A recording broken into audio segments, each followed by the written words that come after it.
या सर्व प्रकारावर वाद पेटला त्याच्यानंतर अभिमन्यू पवार या भारतीय जनता पार्टीच्या आमदारानं दिलगिरी व्यक्त केली। अभिमन्यू पवार यांना आपण माफ केलेलं आहे, मात्र त्यांनी आत्मपरीक्षण करण्याची गरज आहे इतकी स्पष्ट भूमिका मेधा कुलकर्णी यांनी घेतली आहे।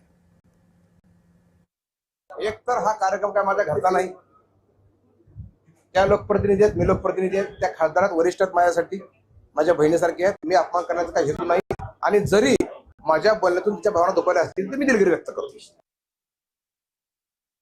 शेवटपर्यंत मी निघेपर्यंत मी म्हणत होतो तुम्ही पुढे बसा।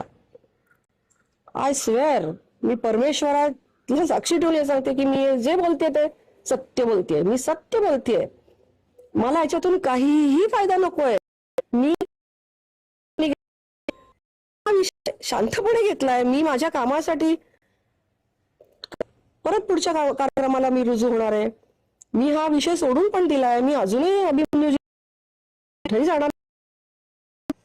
मला फक्त एकच अपेक्षित आहे की त्यांनी आत्मपरीक्षण करावं। आपण जाती विसरू ना, तेव्हा देशाला पुढे घेऊन